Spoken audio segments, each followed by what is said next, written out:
शांति का योगदान दे, शांत रहे। दैनिक यज्ञ हमारा यहाँ पर संपन्न हुआ है। यज्ञ जिसके विषय में बहुत चर्चाएं आपके सामने हुई है, हमारे आचार्य जी ने बहुत सुंदर सुंदर वर्णन यज्ञ के संबंध में, देव पूजा के संबंध में आपके सामने रखे हैं।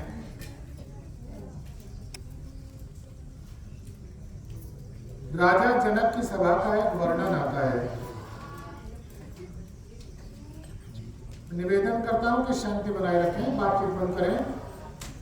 अभी कुछ लोग निरंतर बातें कर रहे हैं, बातें न करें। राजा जनक की सभा का वर्णन आता है। राजा जनक की सभा लगी हुई है, अनेक विद्वान वहां उपस्थित हैं। महर्षि याज्ञवल्क्य के जैसे ऋषि, राजा जनक जो स्वयं बहुत बड़े विद्वान थे। राजा जनक ने महर्षि याज्ञवल्क्य से प्रश्न किया। वो कहते हैं वेत्थाग्निहोत्रम याज्ञवल्क्य। अपना स्थान ग्रहण कर लें जिनको स्थान नहीं मिला। शांति का योगदान दे। जहां स्थान मिले वहां बैठ जाए। राजा जनक ने कहा, हे याज्ञवल्क्य, क्या तुम यज्ञ के स्वरूप को जानते हो? तो राजा जनक कहते हैं, वेदनी मैं जानता हूं। राजन, यज्ञ का स्वरूप क्या है, यज्ञ किसे कहते हैं, मैं जानता हूं।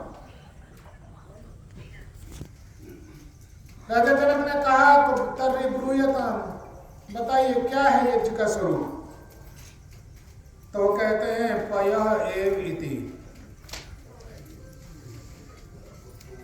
हमारे पास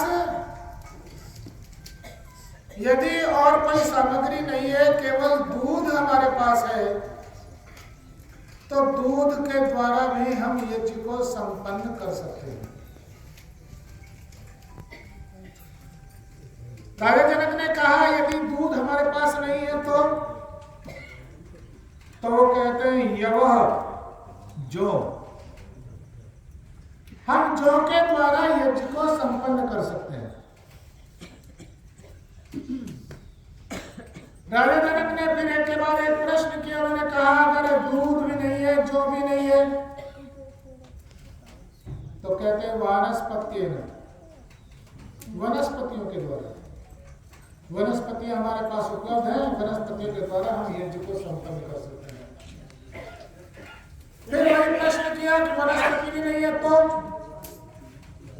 राजा जनक ने कहा, औषधियों के द्वारा हम यज्ञ संपन्न कर सकते हैं।